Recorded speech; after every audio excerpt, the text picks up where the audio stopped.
जय दादा श्री परशुराम जी। आप देख रहे हैं श्री परशुराम सेना पटियाला के यूट्यूब चैनल को। इस धार्मिक चैनल को लाइक, शेयर और सब्सक्राइब करेंगे। आज आचार्य रवि कृष्ण जी महाराज द्वारा राजपुरा रोड पटियाला केदारनाथ मंदिर में श्री शिव महापुराण जी की कथा की गई। स्वस्ति न इंद्रो वृद्धश्रवाः स्वस्ति न पूषा विश्ववेदाः स्वस्ति नस्तार्क्ष्यो अरिष्टनेमिः स्वस्ति नो बृहस्पतिर्दधातु।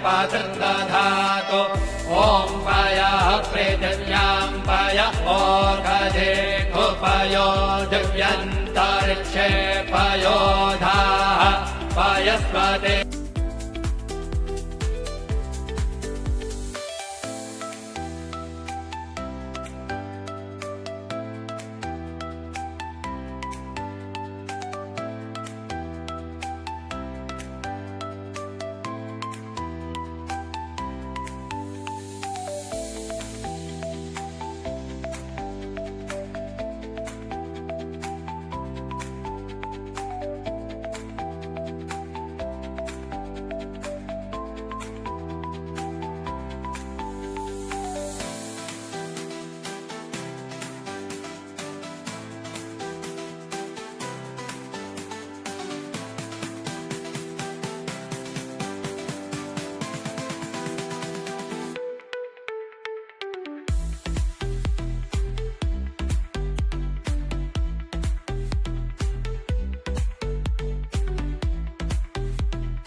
अकारं करुणावरुणालय भक्तवांछ कल्पितरु त्वरित विदित नीलांबर पीतांबरधारी कालों के काल महाकाल। एक विशेष सूचना, हमारे बीच में एक भगत जी बाहर से आए हैं, तो इस कथा में 2100 रुपये का योगदान दे रहे हैं, क्योंकि ये नमा पार्वती शंकर भगवान के नाम से उनकी यह सेवा आई है। तो भगवान सब पर कृपा करें। बहुत सारे दरबार की जय। कालों के काल महाकाल भूत बावन औगणदानी देवाधिदेव महादेव, जिनकी कथा हम आप लोग श्रवण कर रहे हैं।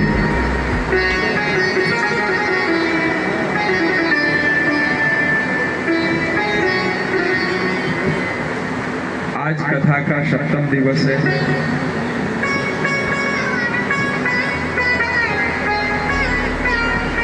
और जीवन में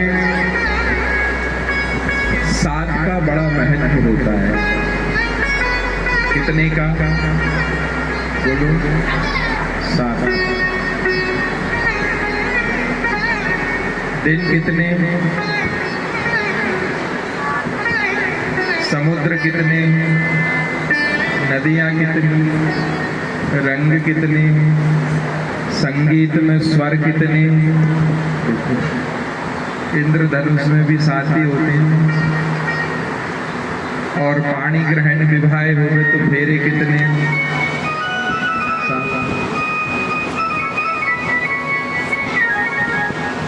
7 का जीवन में बड़ा महत्व है। सप्तपुरियां हैं हमारे यहाँ मोक्षदायी नगरियां जिनको कहा गया। 7 पुरियां हैं, 7 लोक हैं, 7 लोक नीचे 7 ऊपर। जीवन में 7 का बड़ा महत्व है। और आज कथा कितने दिन की है? 7वें दिन की आज कथा है।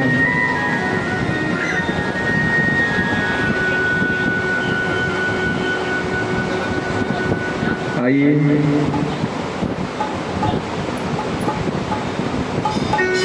हरि की कृपा से हम आप लोग भगवान केदारनाथ जी के चरणों में बैठ करके जो कथा कहने का सौभाग्य मिला है उसका आज 7वां दिन है।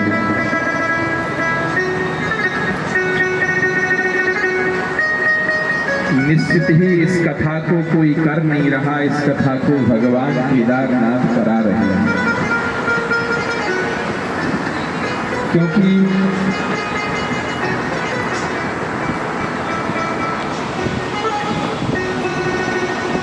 भगवान की निज इच्छा से ही जीवन में सब कुछ होता है। बिना हरि की इच्छा के कुछ नहीं होता। इसलिए यह कथा भगवान केदारनाथ ही करा रहे हैं, यही मान करके धन्यवाद है केदारनाथ सेवा समिति सुधार सभा जो आप सभी भक्तों की सेवा में लगी हुई है। भक्त भी बड़े अच्छे हैं, चुपचाप बैठे रहते हो फिर भी 2-2 बोतल पानी गटक जाते हो, हम चिल्लाते रहते हैं फिर भी एक बूंद नहीं पीते।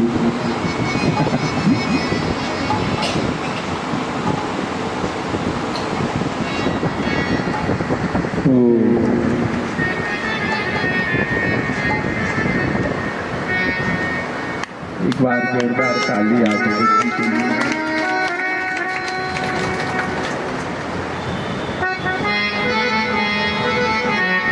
आइए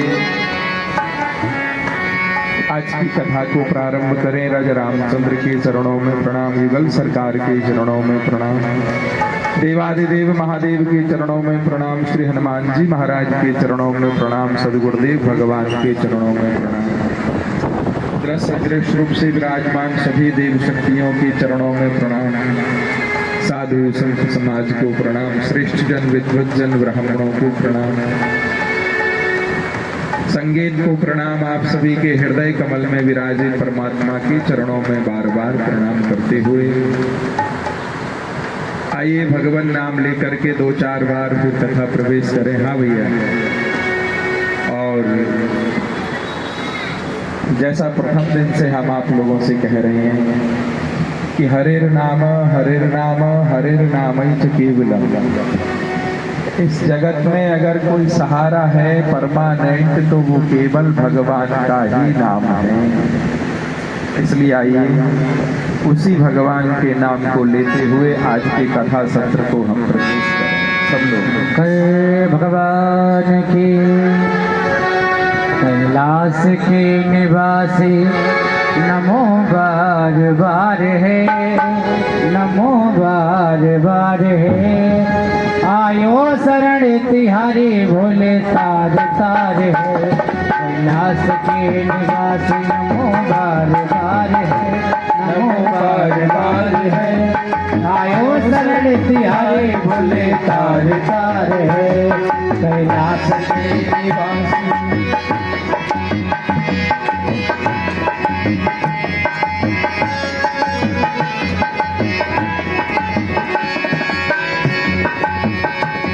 भक्तों को कभी शिव तूने निराश ना किया, भक्तों को शिव तूने निराश ना किया, माता जी ने जो चाहा वरदान दे दिया, माता जी ने जो चाहा वरदान दे दिया।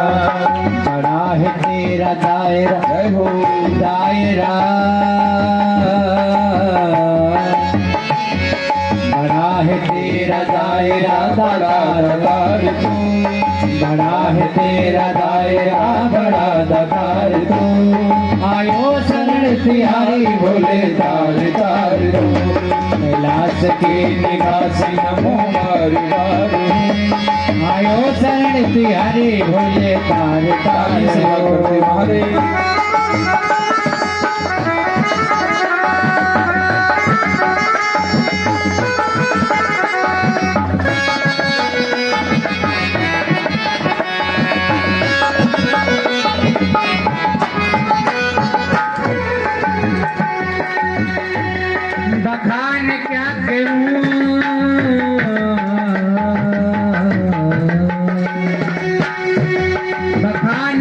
करूं तेरे राखों के ढेर का, बखान क्या करूं तेरे राखों के ढेर का।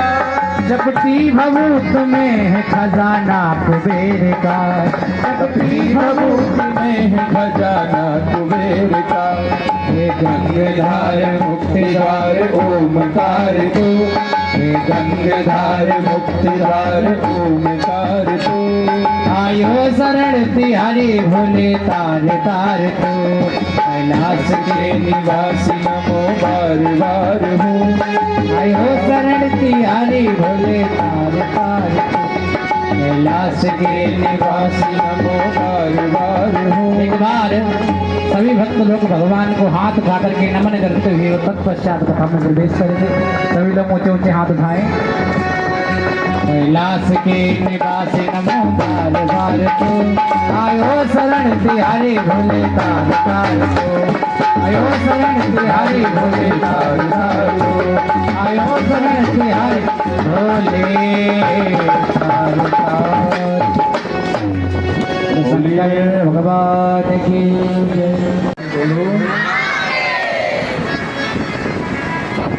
उठाते रहा करो हाथ ऊपर, नहीं किसी दिन पता चलेगा कि अब ऊपर जाना बंद कर दिया, हाथ में नीचे के होके रह गए, है ना। इसलिए जब मौका मिले तो हाथ ऊपर कर दिया कर। महादेव महादेव महादेवेति बदे, एकेन मुक्तिमाप्नोति द्वाभ्यां सम्भूरिणी भवे।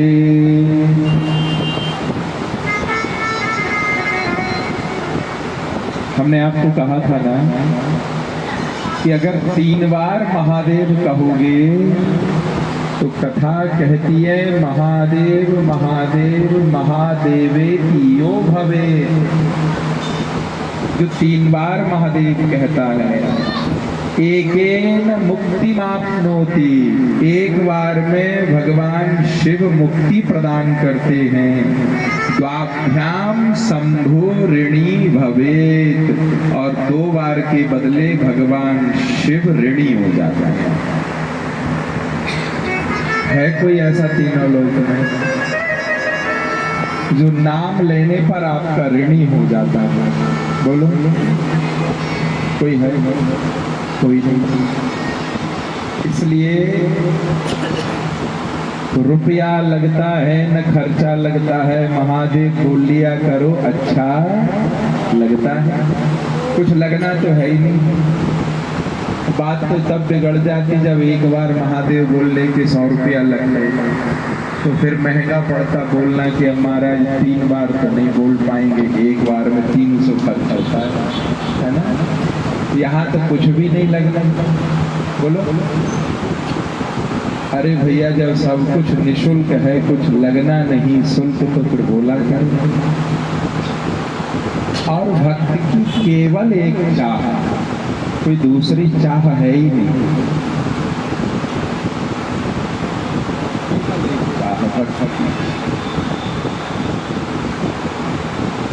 भक्त भगवान से हमेशा निकटता की बात करता है कि मैं आपके निकट बना रहा हूं। बस क्या बना रहा हूं? निकट। मेरा और आपका संबंध प्रगाढ़ होता जाए, मजबूत होता जाए। हे नाथ, मैं भक्त हूं तो आप भगवान हैं, मैं दीन हूं तो आप दीन बंधु हो। आप दयालु हो, आप भक्त वत्सल हो, आप कृपा निधान हो, आप करुणा निधान हो। अगर मैं अनाथ हूं तो आप विश्वनाथ हो। हे नाथ, आप मेरी बाह पकड़ लो।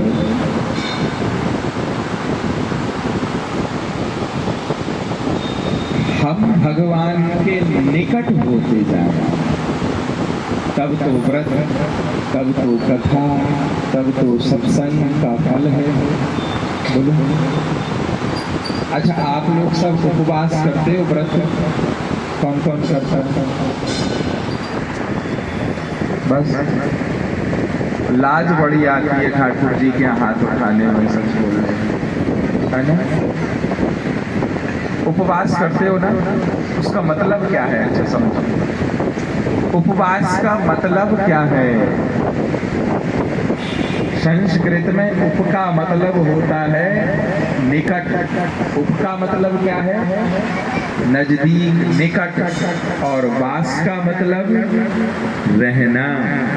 वास का मतलब, हाँ, हम अभी पाठक जी के यहाँ वास कर रहे हैं, मतलब हम रह रहे हैं वहां पे। तो उपवास का क्या मतलब है? निकट रहना।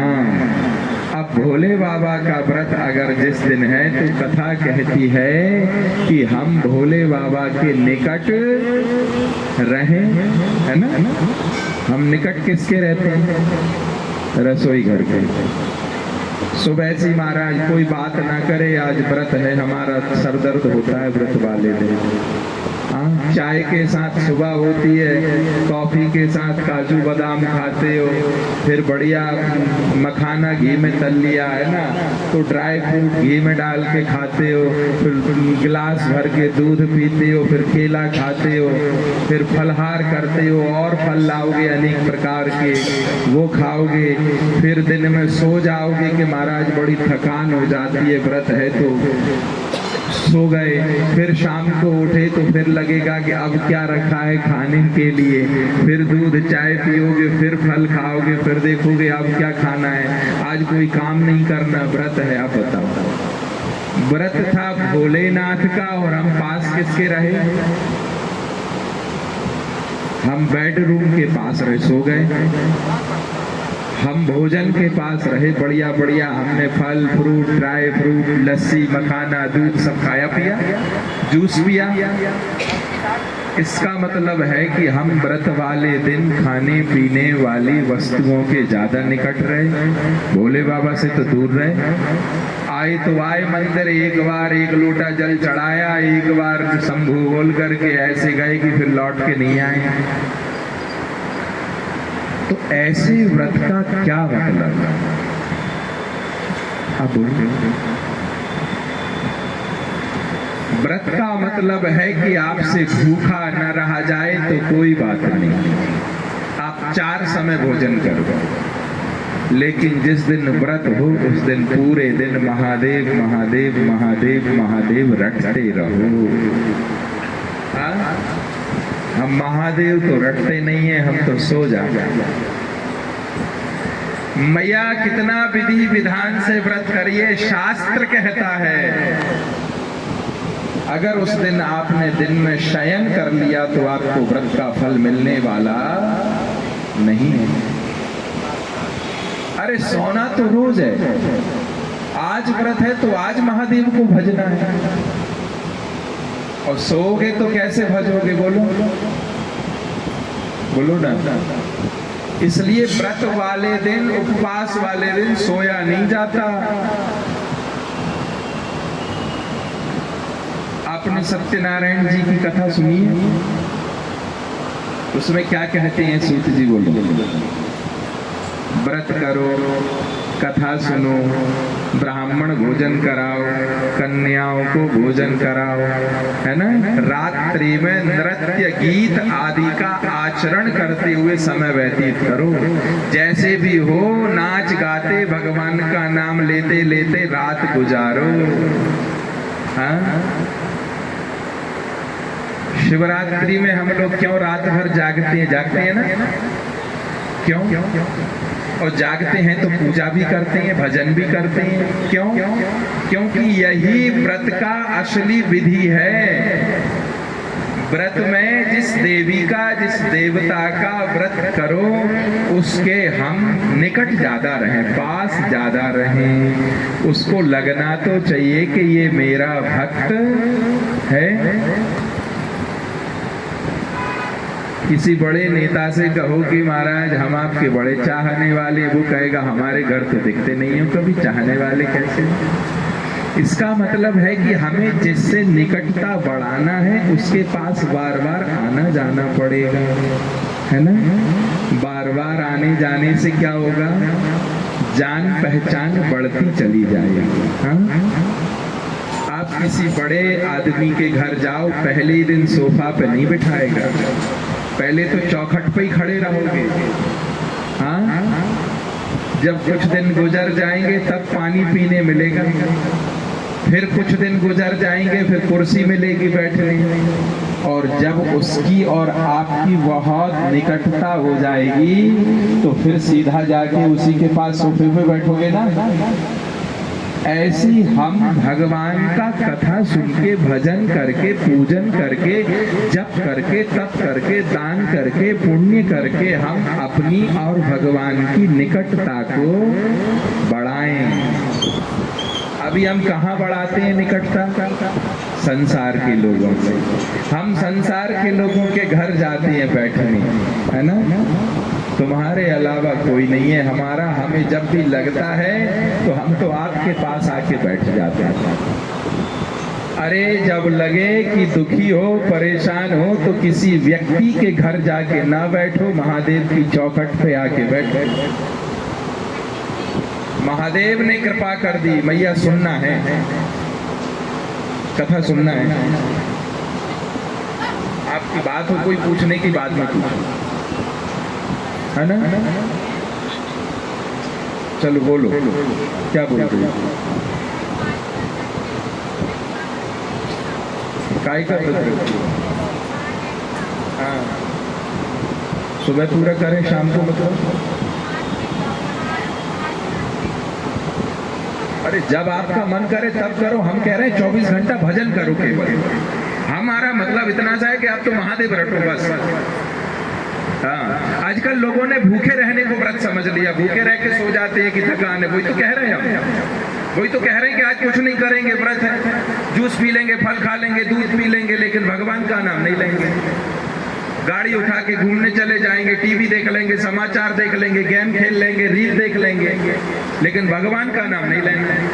तो हमारा कहने का भाव ही यह है कि आप 4 बार भोजन करो, लेकिन भजन करो।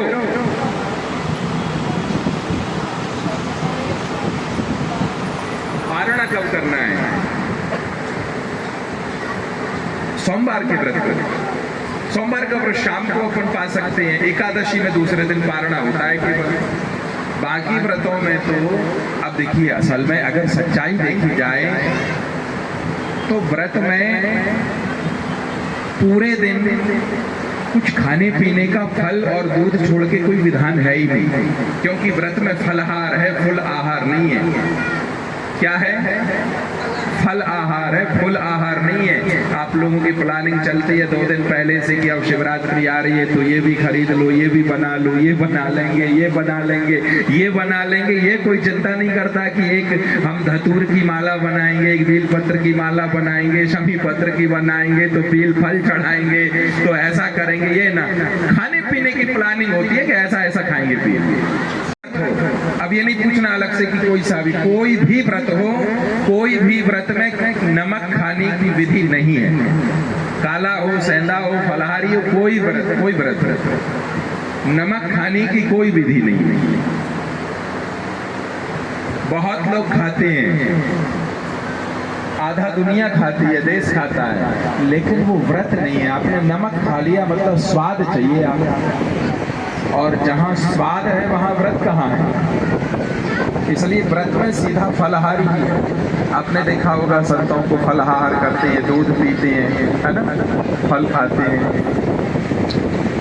और वो भी उतना कि आपको लगे कि पर्याप्त है, ठीक है, इतने से काम हो जाएगा।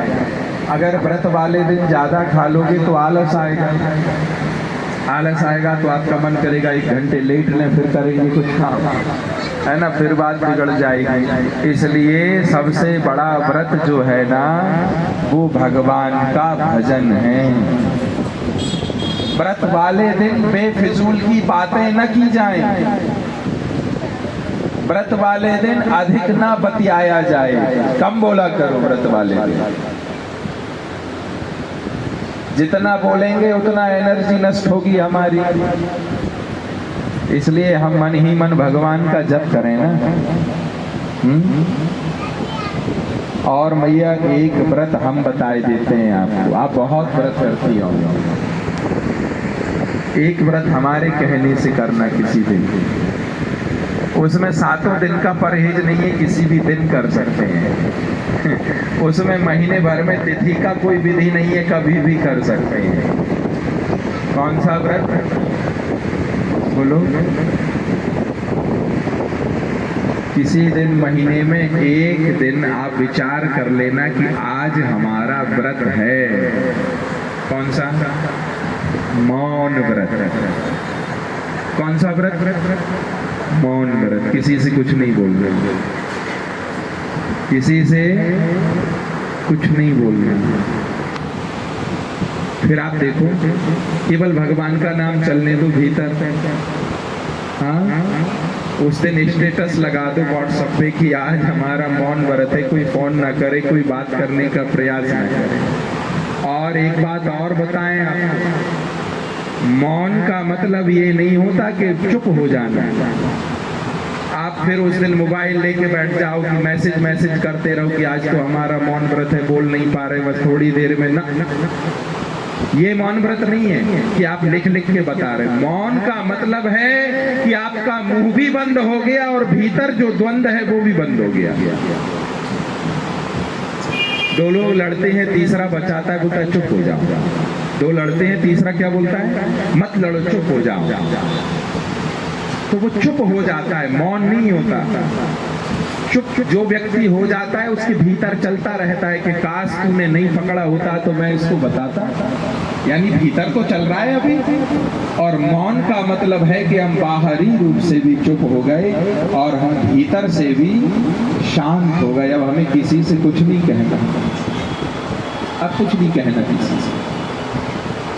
और सच्ची बात बताएं, संसार से बात करने के लिए,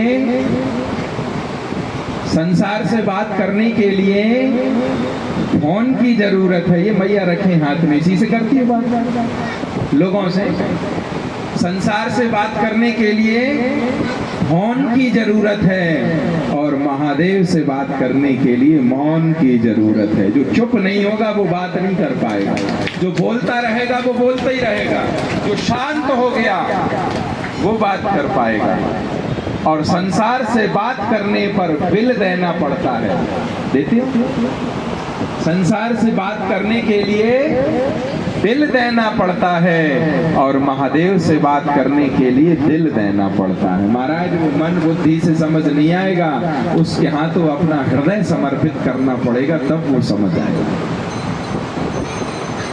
इसलिए मैया कभी मौन व्रत करके देखिए कि हमको किसी से कुछ नहीं कहना। आज जितनी बात करेंगे केवल महादेव से करेंगे। आज जितनी भी मेरी बातचीत होगी, जो भी कहना होगा केवल महादेव से ही कहूंगी। आज हमें किसी से कुछ नहीं कहना। फिर विचार करिए कि आपको कैसा लगा। ईश्वर इन प्रपंचों से प्रसन्न नहीं होता कभी। मैं किसी काम की बुराई नहीं कर रहा, नहीं आप सोचो कि हम मना कर रहे हैं। लेकिन अगर भगवान महंगे महंगे फूलों को चढ़ाने से मिलता तो पैसे वालों की कोठियों में बैठा रहता, वो महंगे महंगे फूल चढ़ाते। भगवान महंगी महंगी इत्रों को चढ़ाने से मिलता तो लोग महंगी महंगी इत्र चढ़ा के उसे अपनी कोठी में बिठाते। भगवान महंगे महंगे आभूषणों से, रत्न सोने चांदी से, गहनों से मिलता तो बड़े लोग पैसे वाले अपने घर में उसे सोने चांदी से ढक देते कि यहीं बैठा है। भगवान रूप रंग से मिलता, यौवन से मिलता, सुंदरता से मिलता तो सुंदर लोग अपने घर में बिठाते कि यहीं बैठो आप, हम सबसे ज्यादा सुंदर हैं। माई बाप, भगवान धन दौलत रुपया पैसा नाम इज्जत शोहरत से नहीं मिलता। भगवान अगर किसी को प्राप्त होता है तो मन से होता है। जिसका मन निर्मल हो गया, जिसका हृदय पवित्र हो गया, भगवान उसको यत्र तत्र सर्वत्र सारे जगत में कहीं भी प्राप्त हो जाता, कहीं भी। वो आपके मन को देखता है। वो आपके व्यवहार को देखता है कि आप कितने व्यवहारिक हैं।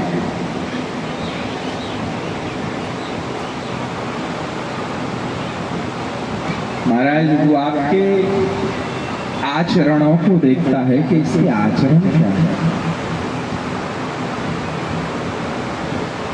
और आपके जीवन को दो व्यक्ति बदल सकते हैं, या तो शिव आपके जीवन में आ जाए तो जीवन बदल जाएगा, और अगर शिव की कृपा बाकी है तो किसी संत का आना जरूरी है।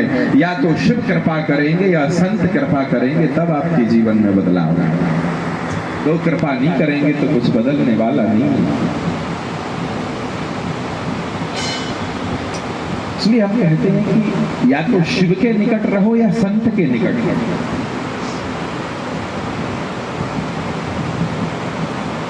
हम संत से मिल जाएंगे तो संत शिव से मिला देगा। संत का मतलब गुरु, संत का मतलब श्रेष्ठ व्यक्ति, संत का मतलब विद्वान जन, संत का मतलब शास्त्रों के ऊपर अनुसरण करके अपने जीवन का यापन करने वाला जीव। संत का मतलब कोई गुरु आपके जीवन में हो। बिना गुरु के महाराज कोई भगवान तक पहुंचने वाला। अगर आपको छत के ऊपर जाना है तो सीढ़ी पर पैर रखना पड़ेगा, बिना सीढ़ी के छत पे नहीं जा सकते। ऐसे ठाकुर जी और महादेव तक पहुंचना है तो गुरु रूपी सीढ़ी का होना जीवन में जरूरी है। बाबा तो मानस में यहाँ तक कहते हैं, बिन गुरु भव निधि तरे न कोई। कौन कौन? बिन गुरु भव निधि तरे न कोई, जो विरंचि शंकर समूही। ब्रह्मा जी हों चाहे महादेव हों, बिना गुरु के महाराज कल्याण नहीं है। इसलिए जीवन में गुरु का होना सर्वोपरि है, सर्वोपरि। बिना गुरु के परमात्मा मिलने वाला। गुरु का अर्थ ही ये है कि आपको अंधकार से उठा करके और प्रकाश की ओर ले जाना। गुरु कौन है? अंधकार से आपको निकाल करके प्रकाश की ओर ले जाना, वो गुरु है। बोलो सद्गुरुदेव भगवान की। जोर से बोलो सद्गुरुदेव भगवान की। और अपने अपने गुरु का स्मरण करते हुए दो पंक्ति। सारे तीर्थ धाम आपके चरणों में, चरणों में। हे गुरुदेव प्रणाम आपके चरणों में। सारे तीर्थ धाम आपके चरणों में। हे गुरुदेव प्रणाम आपके चरणों में। सारे तीर्थ धाम आपके चरणों में। हे गुरुदेव प्रणाम आपके चरणों में। हे गुरुदेव प्रणाम आपके चरणों में। ताली सेवा करते हुए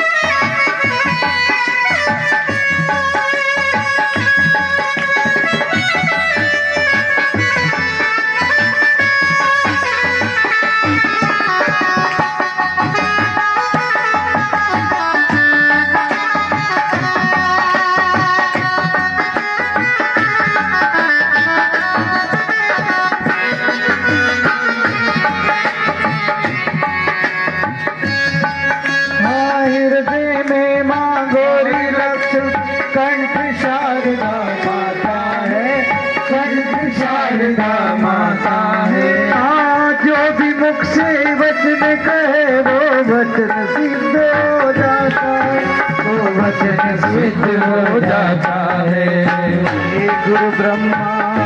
गुरु विष्णु हे गुरु ब्रह्मा हे गुरु विष्णु हे शंकर शंकर भगवान आपके चरणों में हे गुरुदेव प्रणाम आपके चरणों में सारे तीर्थ धाम आपके चरणों में हे गुरुदेव प्रणाम आपके चरणों में सारे तीर्थ धाम आपके चरणों में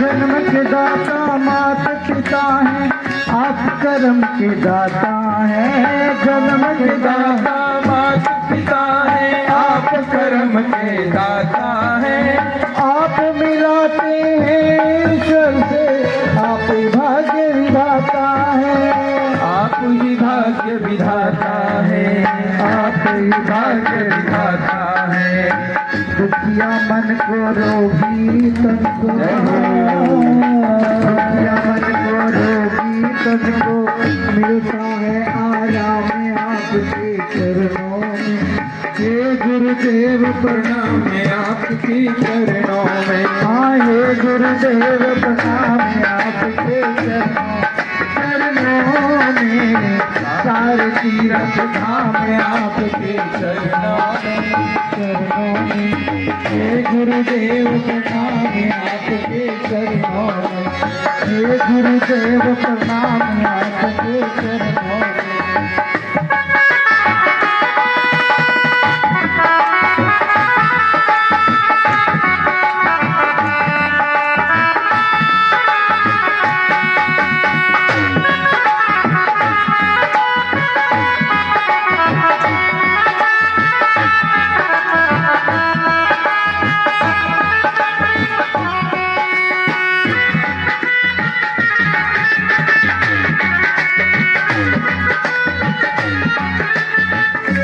निर्मल को बलवान बना दो मूर्ख को गुणवान प्रभु मूर्ख को गुणवान प्रभु देव कमल और बंसी में भी ज्ञान का दो वरदान प्रभु ज्ञान का दो वरदान प्रभु हे महादानी हे महाज्ञानी हे महादानी हे महाज्ञान रहू में सुबह शाम आपके चरणों में हे गुरुदेव प्रणाम आपके चरणों में सारे तीर्थ धाम आपके चरणों में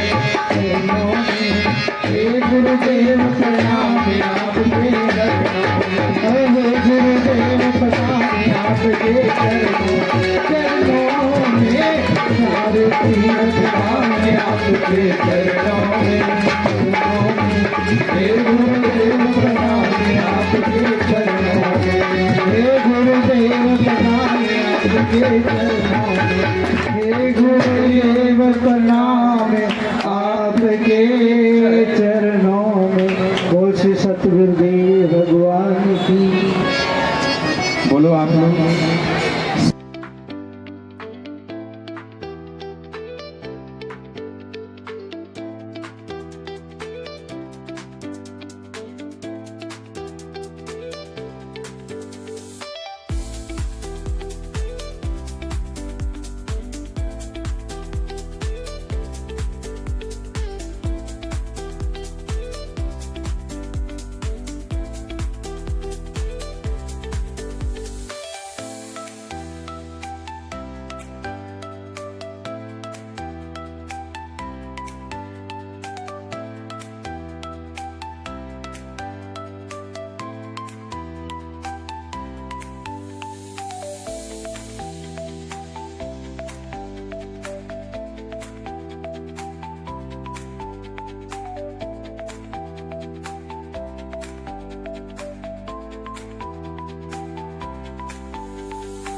इस साला हम हई एल्यूमिनियम कढ़ाई, लोग हमका रगड़ रगड़ के चमकावत हैं और हम चुपके से खाने में जहर मिलावत हैं। स्लो पॉइजन का असली डॉन।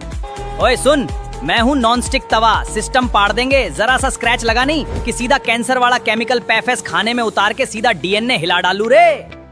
ए खिसक ले रे, अपन रिफाइंड तेल है, नसों में जाके ऐसा ट्रैफिक जाम करता है ना कि सीधा हार्ट अटैक का टिकट कटता है। असली सुपारी अपन लेता है।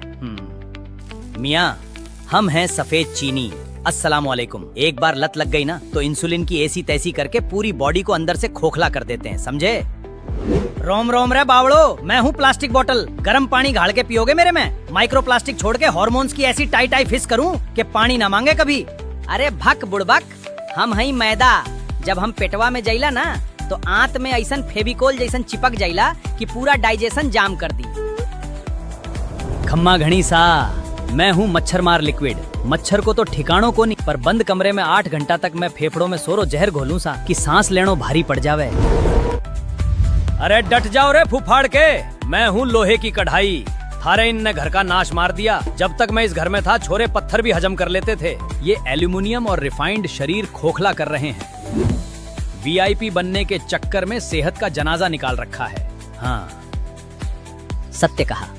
मिट्टी के घड़े का प्राकृतिक जल छोड़कर इन प्लास्टिक के जहर ने रसोई को अस्पताल बना दिया है। और उस जहरीले लिक्विड को डस्टबिन में डालो। हम हैं मसालदानी के राजा, तेजपत्ता और लौंग एक कपूर के साथ हमें कमरे में जलाकर तो देखो। हवा ऐसी शुद्ध होगी कि बीमारियां भी कांपेंगी। अभी भी वक्त है, अपनी जड़ों की तरफ लौट आओ, वरना आधी कमाई तो डॉक्टर ले जाएगा। ये वीडियो अपने घर वालों को भेज दो, वरना कल से खाना बंद।